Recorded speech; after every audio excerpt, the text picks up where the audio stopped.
Hello guys, Onana Tabacha here for those that are new to this channel, but if you are a returning subscriber, welcome back. I'm ever so excited to see you guys, even though I don't see you, but you see me, you get what I mean.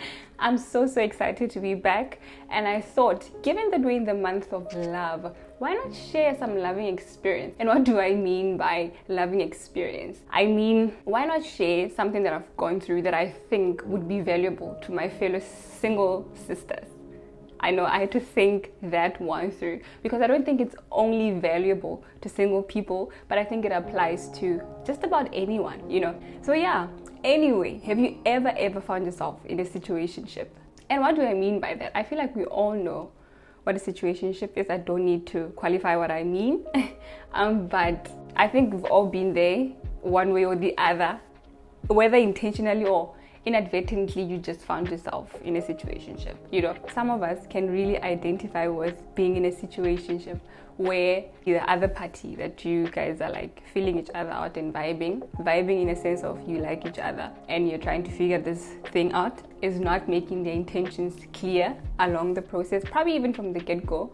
I believe that we've all either been victims of that or we've been perpetrators of such situations, right? Either way, I wouldn't want to say I was a victim per se, but anywho, I was. And what happened is this whole situationship lasted for an entire 2 years, guys. I know. My brain cells were still working, but I chose not to listen to them. I think it's because for the most part I was consulting with people and I was asking people, when a guy does this, what does it mean? You know, I mean, once you're confused, girl, the signs are there. You don't need to even be wasting your time. I think the minute you question, it's room for you to say something is off, calling it off, right? So yeah, a lot of things, again, I wouldn't say a lot, but there were things that would pop up there and there. And because I would consult with people and not going with my hunch, I feel like ladies, we always know when something is off. But either way, my hunch would constantly tell me that calling it off, babes. But I think it's because I wanted it to work so bad as well. Number one, because I value my time, guys. I was thinking, we can't be in this thing for so long and it not work, you know. Yeah, for the most part, I think it was that. And it was not good. It was not good for me. It would not be good for anyone. I wouldn't want to lie. It would not be good for me or anyone in that front. Anyway, so, man, I remember this one time. I've been going at this thing for long, right? And I'm not gonna like really unpack what really happened, and I'm not gonna unpack like the nitty-gritties. I think the point of the matter that I'm trying to bring forth is, well, it got to a point where I really got exhausted and tired of, you know, trying to figure out, what do you mean by this? You said this, you know, and the signs are confusing and yada. Anyway, so eventually I remember just crying about it. Like I was in over my head, guys. So one time I got in my room and I was just crying about it. I'm like, funny, cried about it for like, it was not like dragged out but I remember that like the prayer was intense, like it was heartfelt. So yeah, I just knelt on my knees and I cried and I was like, God, I know I'm not perfect, but is this what I deserve? And funny enough, that's all I said in that context. I know I'm not perfect. Is this what I deserve? Believe you me, guys, you know, if you have a Bible app, I don't know if they've updated it at this point. I very much prefer having a hard copy instead of like a soft copy. But at the time frame, I was still using the app, right? And I would sort of like alternate between the actual hard copy and the soft copy, right? Cool. Anyway, so after that whole shebang of me praying, a strange thing happened. And I don't want to think this was a coincidence. I don't think it was a coincidence in a sense that, you know, when you get the app, in the morning, they send you out the scripture, like for the day, right? So already the scripture had already gone out for that day. Cool. And then shortly after my prayer, which was like midday, shortly after that prayer, literally a notification popped on my screen. The Bible app notification. It was in Jeremiah 17:10. Guys, I've never read the scripture before. Me being the Christian that I am, I've never read this. I've never come across it. And I'm confident to say this. It popped and it was in the contemporary English version, Jeremiah 17:10. And it says, For I know your deeds and I know your thoughts, and I will make sure you get exactly what you deserve. And it said, for I know your deeds and I know your thoughts, and I'll make sure you get exactly what you deserve. Tell me, like, if God has favorites, I think I've made the club. Jokes, but I think it's in that moment, Shem, that I realized God was really talking to me personally, and even literally directly within the situation that I was in. It made me realize that, man, God really cares about my love life. You know, I feel like I've seen him about other things. I would pray about other small things, like small random things. I would pray about them. I've prayed so many short prayers that God has just blew my mind. But I think this one was like top notch.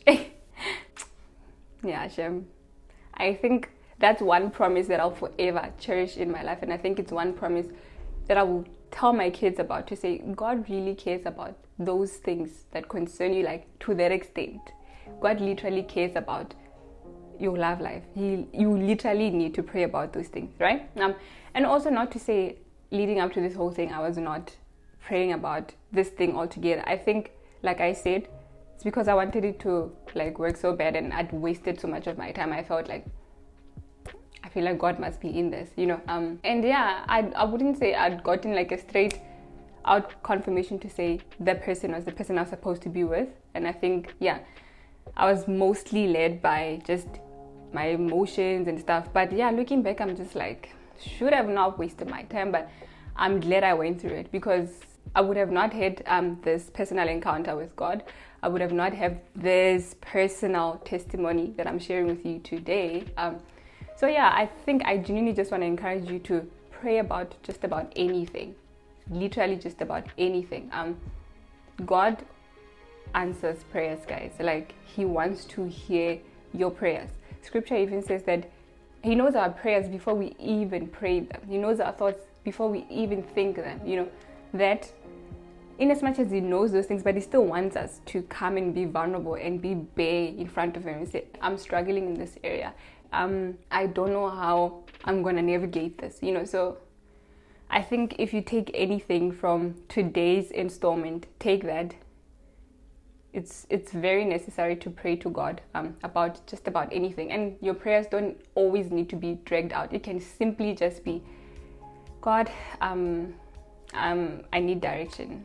I don't know where I'm going and I need direction. Like, I feel like we've complicated prayer so much that we fail to understand that prayer is not like, it's not, I don't know how to paint a picture. You don't come to your mom or your dad and you go like, you're all for my, like, oh mom, I come before your presence and today, right? You come as you are and you engage with them as normal people, right? So even with God, our relationship should still emulate that, in a sense that you come to him confidently, you come to him as your parent, and not as this deity that's separated from us as human beings, this deity that's unreachable and unattainable and can't even communicate with them. Like, God really wants to hear your thoughts. He really wants to hear your innermost thoughts, I think, for the most part. So I think if you take anything from today's installment, take that. Please pray about everything, and your prayers don't need to be long and dragged out. Also, it's just simply a conversation that you are having with God. The same conversation you can have with a friend, the same conversation you can have with God. For the sake of being pragmatic and simple and keeping this simple, I would say try just keeping your prayer short, and like, even if it's a request, try making it short and watch God do the rest. So yeah, in a nutshell, remember, God really wants the best for you, and he cares about your heart. He cares about your love life, even in that very moment, right? The things that make you lay awake at night, he cares about those things. The things that keep you overthinking at night, he cares about those things. So if really you don't take anything, take that you have a father that cares about you. Take that he wants to hear you speak to him. He wants to hear you vent to him. I think that's the one. So yeah, I think that's the one.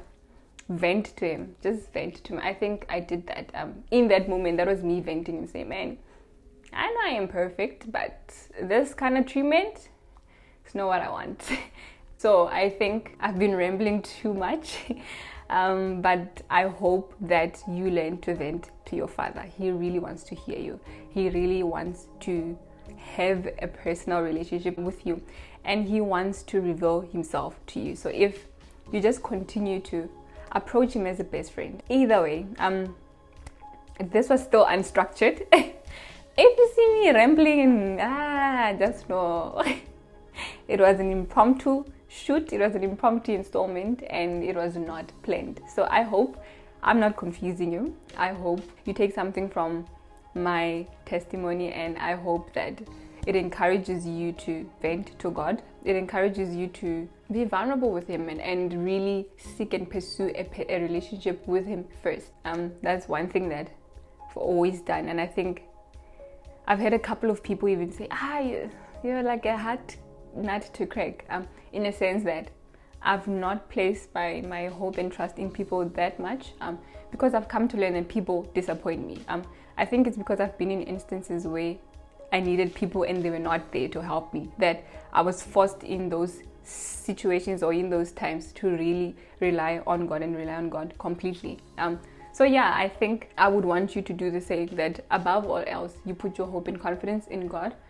And yeah, men are secondary to that. And trust me, God will never disappoint you. And sometimes you may not understand his ways and not understand his thoughts and how he does things, but he will never, never disappoint you. He always has your best interests at heart.